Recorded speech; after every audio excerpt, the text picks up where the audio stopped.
Bienvenue dans la deuxième partie de notre exercice. Ici, nous allons mettre en valeur la mise en forme conditionnelle. C'est-à-dire, s'il n'y a pas eu de vente pour un article, la ligne sera en rouge. Donc, pour que cela soit mis en évidence, nous allons désactiver cette couleur-là. C'est-à-dire, nous allons choisir aucun remplissage. Voilà. Donc, on suppose que c'est notre tableau qui est là. Voilà. Donc, pour ce faire, nous allons appliquer cette couleur rouge par exemple là, d'un premier temps. Donc nous venons dans mise en forme conditionnelle, règle de soulignage des cellules. Ensuite, autre règle. Ici, utiliser une formule pour déterminer pour quelle cellule le format sera appliqué. Donc la formule c'est laquelle?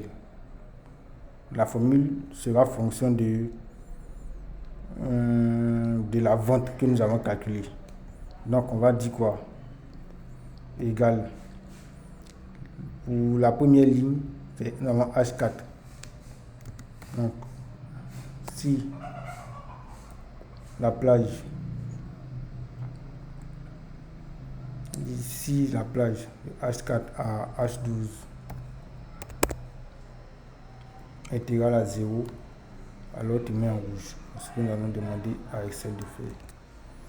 Voilà. Donc cet élément là, H4, il est dans cette plage là. Donc on va dire, parce que lorsque nous allons appliquer, ça veut dire automatiquement si en passant ici, nous aurons H5. D'accord? H13.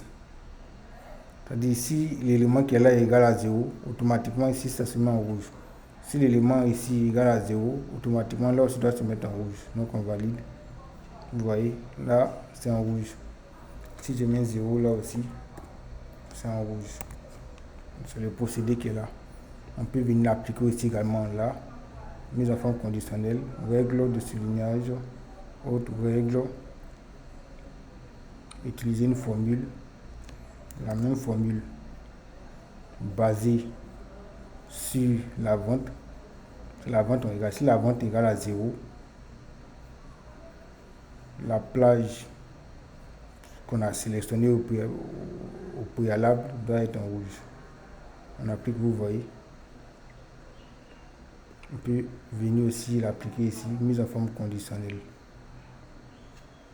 Voilà. Voilà. Utiliser une formule.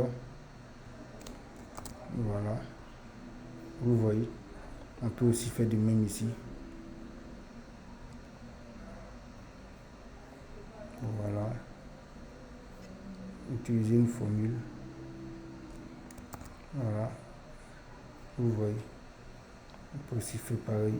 Faire de même là. Mise en forme conditionnelle. Là. Là.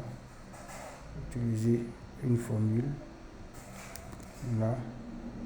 Appliquer. Au niveau des ventes aussi pareil. Mise en forme conditionnelle.